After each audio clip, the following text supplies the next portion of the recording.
Next is family. Bye. Oh, I forgot. Reality check. Chapter 11.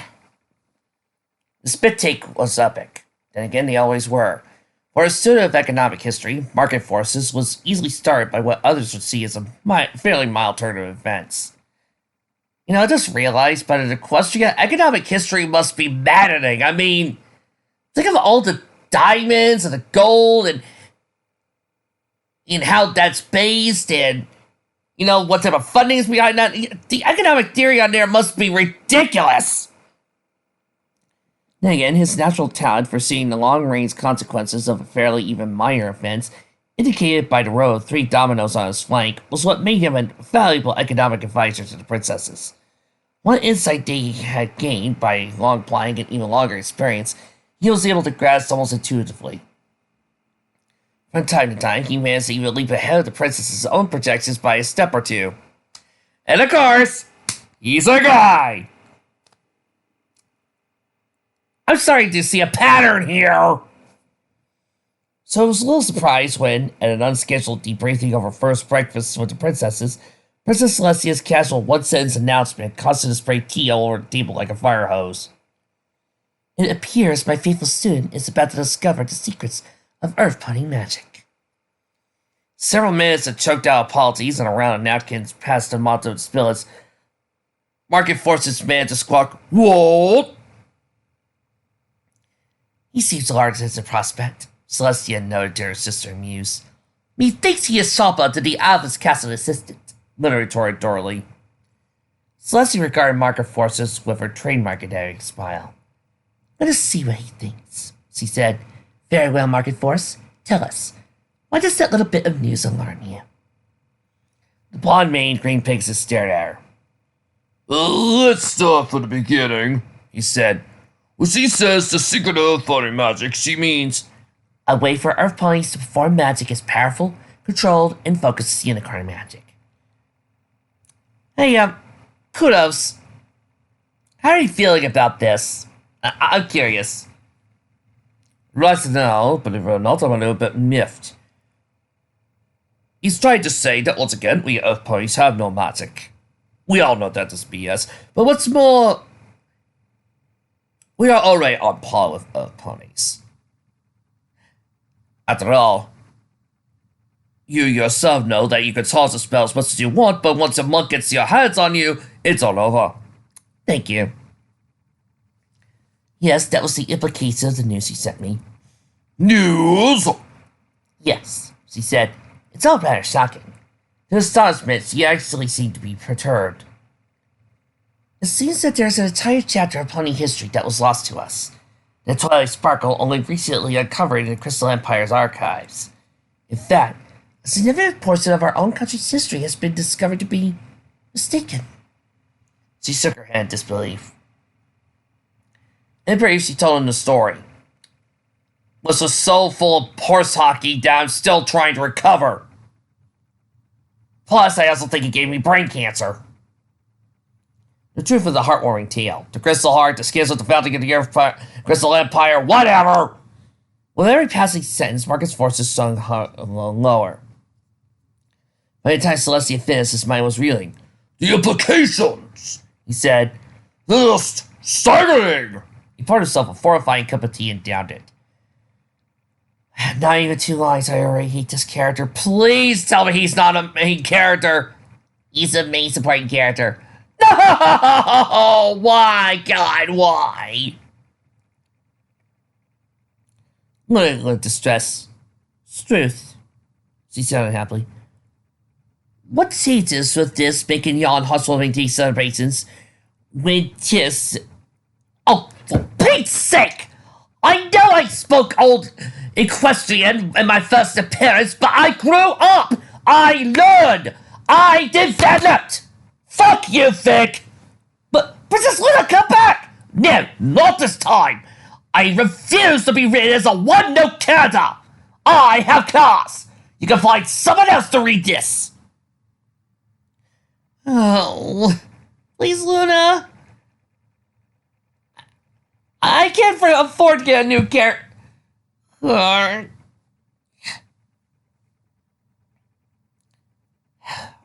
Who am I going to get? Let's see. Who do I have under my pages here that I can get here? Hey, Morgana! Get over here! What?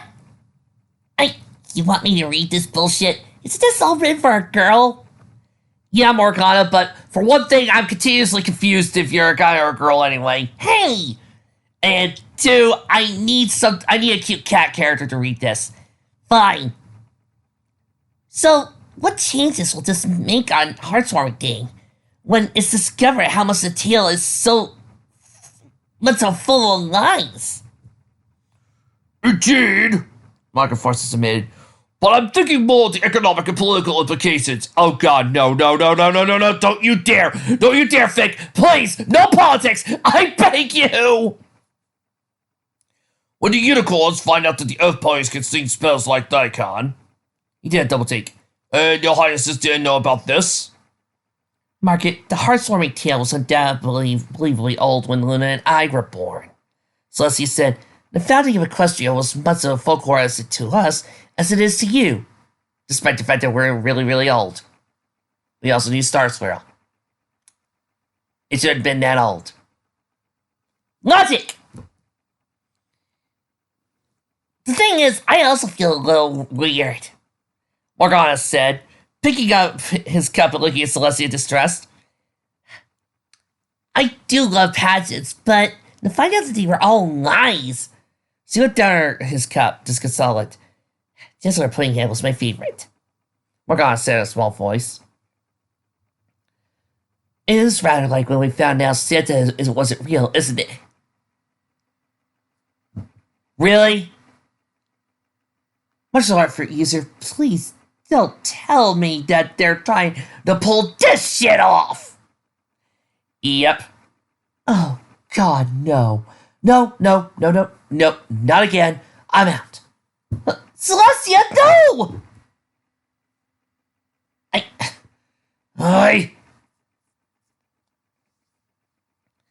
Time to bring out the old Rolodex again! Osmond, come here! Yes? Alright.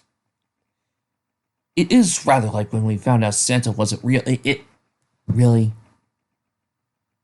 We're doing the whole Santa isn't real thing in Equestria. Yeah. You know, maybe your audience might be confused as to why you don't like this. Care to explain? Simple.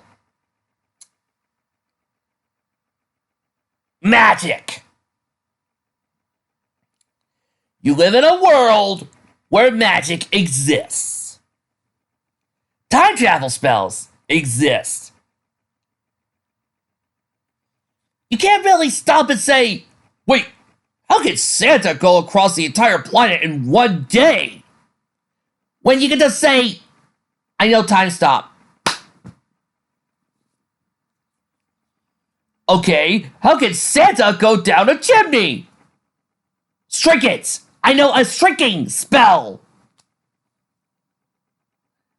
How can Santa have his reindeer fly? I'm the handkerchief, I'm the handkerchief. It does not work! It's like how in Young Justice,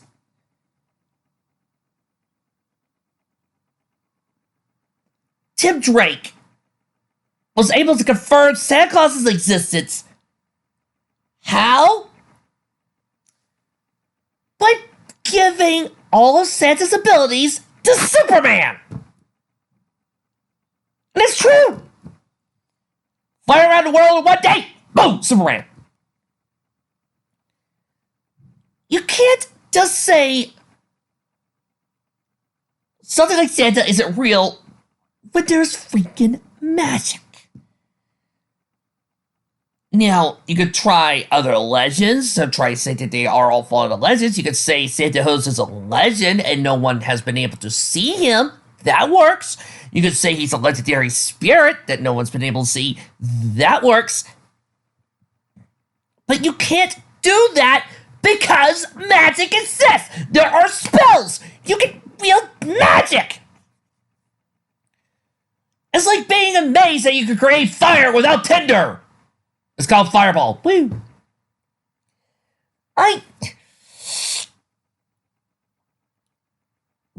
How do you come up with that? Where? I need a moment! Osmond said sympathetically. He sighed. In retrospect, this version of the tale makes far too much sense. No, it does not! It does not make too much sense. It makes little sense. If you were to put it under a microscope and look at it, you could see it makes no sense. It does not match up with any of the world building. It does not match up with the characters. It does not match up with what we know of the world. It makes no sense. As a matter of fact, it just reads like somebody thought this made sense, and now we're being told it makes sense just in order for us to believe it does. So no, it doesn't make sense. What do you mean, Your Highness? Market said. Instead of answering, Celestia set down her cup and got up. Walk with me, Market Forces, he said kindly. Not immediately, Market Forces got to his hooves. Organa got up as well. If you'll excuse me, it's time for me to go to bed. Oh, you miserable son of a gun. He gave Osmond a nuzzle and turned to leave. I got a free right to play for later. It's all about how Lady On falls for me. You keep that up, Morgana, and I'm replacing you with Vex. Or Gilmore! Celestia and Market Forces strolled slowly through the halls of the palace. Tell me, Market, Osmond said, when you were growing up, did the Heartwarming Passage story ever seem off to you? No, and I've watched that episode every year. Market Forces paused in mid-stride to continue walking. Well, yes, he admitted. Now that you say it, it did. In what way? Oh, God. Oh, God, no. No, no, no, no, no! This is going to hurt. Market Forces remiss, speaking slowly. Even when I was a cult, the ending of the tale seemed too pat. Too pat. In Equestria. Too pat. In Equestria. To Detroit. Detroit! And Pat! And Equestria! Oh, they all became friends, and the fragments of friendship drove the wind goes away, and they lived happily ever after. The end.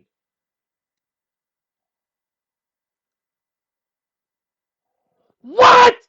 I can't. What?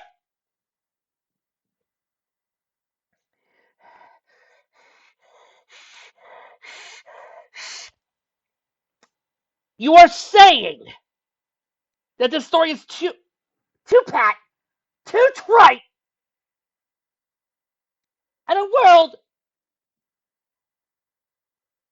where friendship is a learnable rainbow of light that nukes things. You're saying it's too pat, and a world where redemption spells are a possibility. That they are too trite in a world full of princesses, knights, and a literal fantasy world. You people might want to lower the volume on your speakers for this because this one's going to hurt.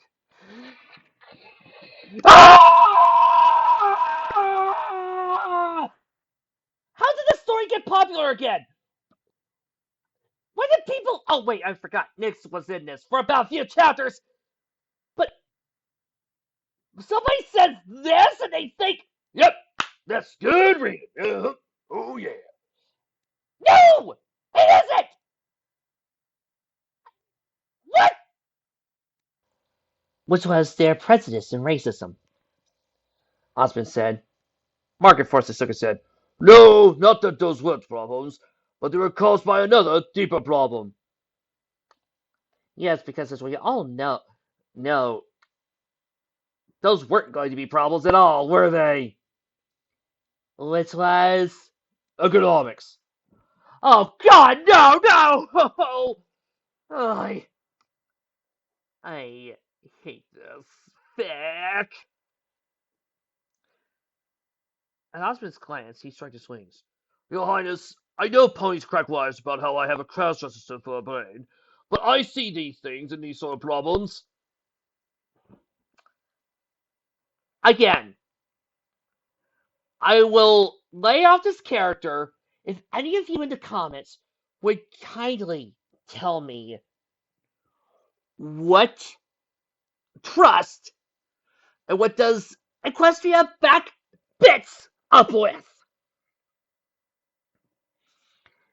And what makes gems so tiny that they don't seem like normal things.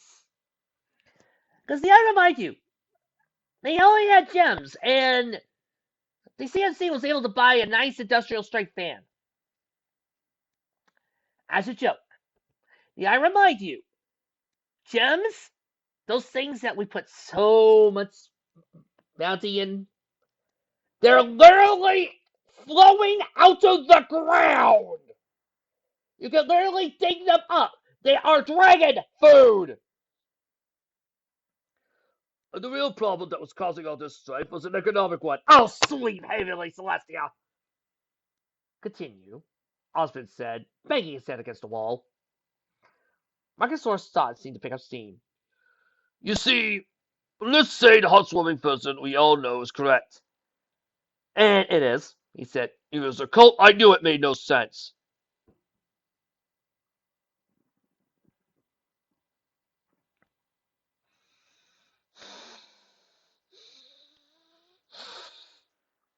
You know what this is? This is spending hours with a guy who's trying to tell you how we didn't land on the moon. This is being stuck in a room with a flat earther for 30 minutes. It's always presented that all three ancient tribes contributed equally, and all three tribes were equally at fault for the conflict. But that's rubbish. Bullshit! That's the whole point. All three of them were equally stupid. All three of them had equal, familiar problems. All three of them were at fault. This helped create unity by saying that nobody was superior and no one was in the right and no one was in the wrong. By actually trying to say that the Earth ponies were getting shafted, you are ignoring everything that was supposed to be said about that story. You are ignoring the moral. What's more, it is also basically saying that the conditions that allowed the Wendigos to show up are still there. Because if the Earth ponies were being shafted, congratulations! They're still mad. They're still pissed. They're still going to summon the Wendigos. There was no thought in this, was there? There was no thought in this story. But all three tribes contributed something, Osmond pointed out. The Pegasi controlled the weather.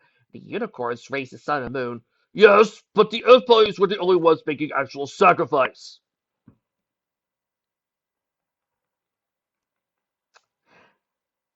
Yeah. And without the Pegasi, bringing the rains, how were they going to grow anything? Or the unicorns bringing in the sun? And we later find out, thanks to a side story, that yes, the Pegasi and the unicorns were making a sacrifice. So you're bullshitting. But even so, consider how hard they had to put, how much effort they had to do it, how much magic they had to put into this. They were having at least 2/3 of the crop taken away. 2/3! Oh no! 2/3? That means it was distributed equally. It's like saying I made 3/3 of an orange to be split between two of my friends. I gave them 2/3. I still have 1/3 enough to eat. Have you seen all that food that our ponies make? Have you seen all the food that they harvest? Let, let me do the math here, because I have a feeling that you don't know what you're talking about. Let's see, carry the one. Yep, 34% of 10,000 pounds of food. It's still 3,400 pounds of food to be distributed between an equal tribe. I think the Earth ponies are smart enough to know if they can produce a whole tons of food, how much they can give to the rest of the fucking tribes.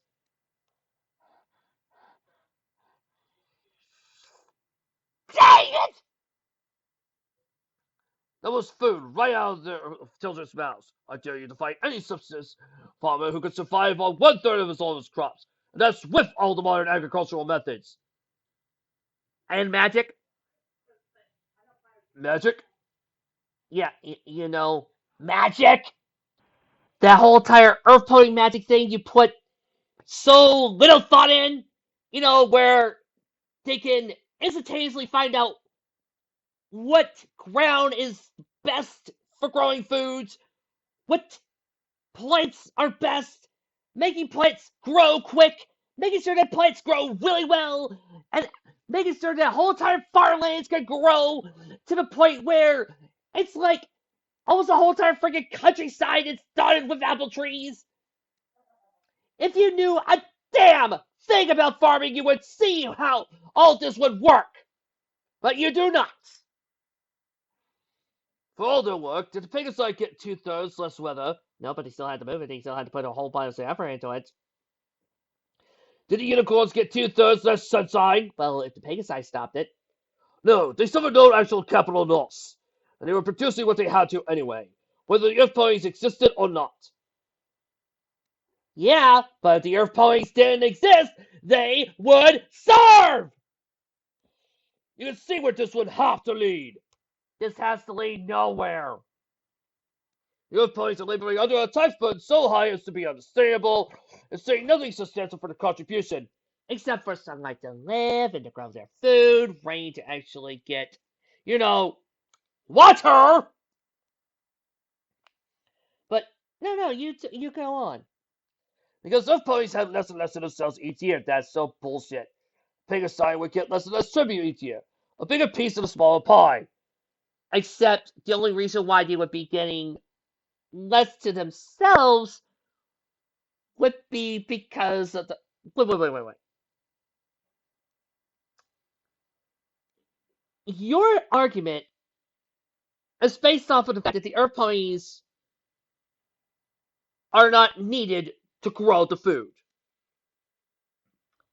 Because apparently Earth ponies can grow things miraculously and are able to, make things grow in severe climates, and we've seen them being able to grow in the fucking desert. But ignoring that, this would mean that they would be still getting the same type of tribute, less, because the Earth ponies wouldn't be getting less of a pie because they would still be working. Oh, my head hurts. Could be an object lesson in the following of socialist communities. That's why we're going through this. Okay. I get it. I get it. Reality Check is not writing a story. He is writing a lecture.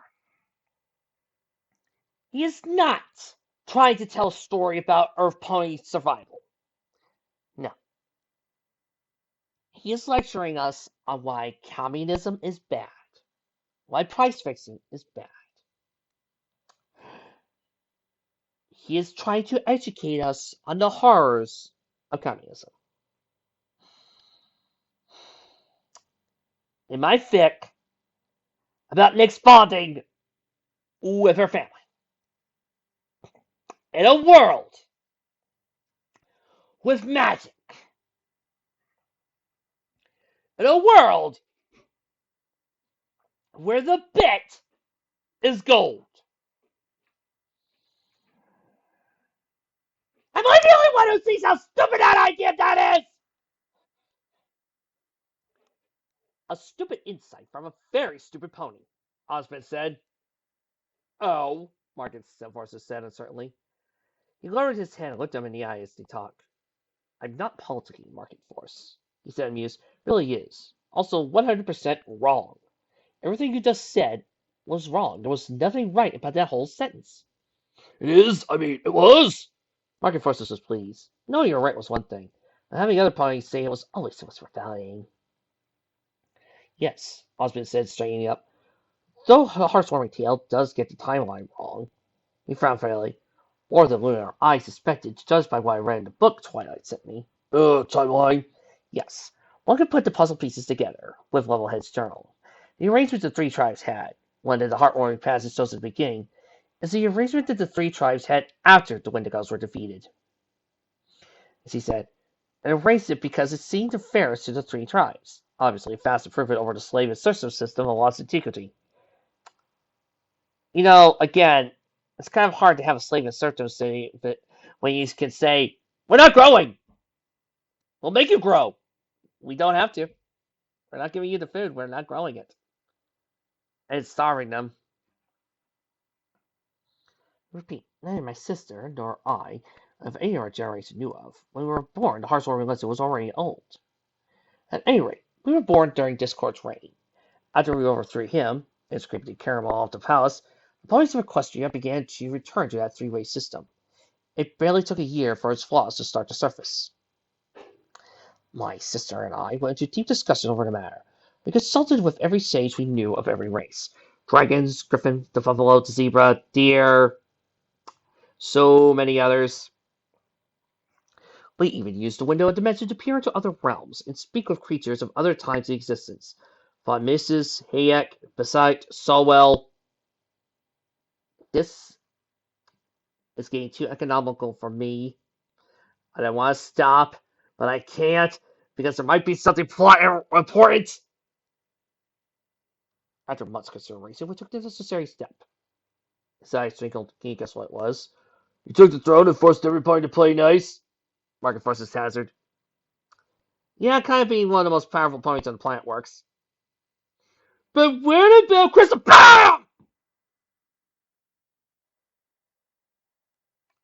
We've already been through that argument, didn't we?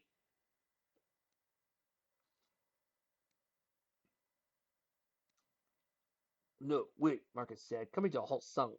Sound of armor form. Tapped the hoof as he not jowled. Smiles by his face. Oh, brilliant. You took the sun and moon out of the equation. That having a cutie, Mark said it. Exactly. Mine, the fate was rather accomplished when our cutie marks appeared. But in retrospect, they were perfect. By their natures, they could not be biased, could not be used to show favoritism towards one group or another. In spite of the fact that they are three halves, it could not be used offensively, or at least not without terrible difficulty. Their light was a utility that meant had to be, by their natures, distributed with perfect impartiality for all ponies great and small. You know, I would believe you, but then I remembered the bullshit you gave about later on the origins of Equestria. No pony could prosper if I were never determined. You know, this is funny because later on in Alec Conundrum, this fixed plot completely is dismissed. More importantly, Michael Forster said, interrupting his eagerness, what was it did to the unicorns? It put them out of a job. He got back to his feet and tried alongside the princess. I think you heard the gist of it, but continue. I can imagine what it's like. One morning all the unicorns wake up and discover the sun and moon no longer under control. You should have seen the look on the Princess Platinum 14's face. Osmond smirked. I wish I had a camera back then. Or a portrait artist. She held that pose for nearly an hour. The everything that Osmond said, reared his head back, eyes bulging out, dropping his chin dramatically. Marcus started with laughter. And so the entire tribe is, well, unemployed. If yes, They have to look for new ways to earn their daily bread, paying for it with their actual labors, rather than relying on their fair share for raising the sun every morning. Yes, because I can imagine raising a sun is so easy. Unicorn magic makes the unicorns the most flexible of the three tribes, and more diverse abilities. With effort, they can do whatever the two tribes can. A unicorn can make weather, he said mentally. Recall a stage resistor. Summon a small storm class as part of a flamboyant stage act. That was an illusion! A unicorn can grow food too. It won't be naturally as good at it, mind, but they can work their way around. Yeah, they may be able to grow small bits of it, but whole farmlands? No, it wouldn't work. And the unicorn can make weather, but can they move it? It's like me being a druid. Yeah, I can do and call lightning, but making a lightning bolt? That's another story. Which means the other tribes now have marketplace competitors. So they have to step up their game, find better ways to use their natural abilities, maybe work outside them. Free market requires every party to try their best value for the bid while working under the entire fair value rules, fairness, equality, open trade, free and voluntary exchange. Ah! No party can demand payment anymore, so they have to earn it. How much longer do I have to deal with this economics lesson? Oh, God. No. Okay. Only a few. Only a few more lines. I can do this. By offering other ponies what they want and need, and by accepting what ponies are willing to pay for the offer, it came to a halt. They transferred sunlight to the castle. Now standing on one of the many open-air balconies that... Oh, please tell me he's going to sing. Fresh morning breeze blew, ruffling market forces mane. That's the secret of Equestria. It's not the magic of friendship that makes it go. Oh, make no mistake. Magic is lubrication, the final grease in the gears, but it's competition that makes those gears grow, turn. Yes, I can imagine how Equestria would be so devoid of going if it didn't have capitalism backing it up. Not perfectly, though. Nothing is perfect, nor will ever be. But no, it's far from perfect. Triangle's still lopsided. The Pegasi still hold a monopoly on the weather in the sky. Except for Everfree. We ameliorated that by somewhat making the Weather Service a government agency. On the grounds it was somewhat needed to be spared partially. Yeah, because, I can imagine if you hog all the weather, food's gonna grow perfectly. Well, it's far from Southpark's fix. Step too far in the wrong direction, for their sakes. The unicorns still hold fast advantage over the other two tribes, due to the power and versatility of their magic. Yeah, but if you bit slap a unicorn's horn, their magic is gone! Don't want an advantage. Take a Pegasus, an earth pony, and unicorn. Show them a doorknob and see which one has the advantage. Well, an earth pony can turn it with both hooves. Do you know that earth ponies are nearly 80% more likely to get infectious diseases, according to infections, just for having to turn doorknobs to their mouths? What?!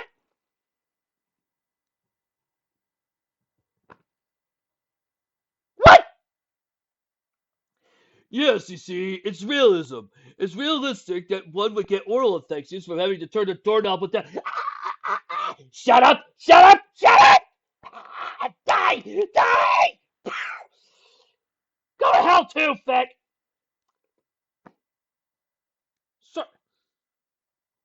Short version, bullshit! They talk about how Twilight Sparkle's research might yield force and start causing total destruction within the economic collapse, might cause total fiery damage, destroys heartwarming day, cats and dogs living together. I am done for today! See you tomorrow!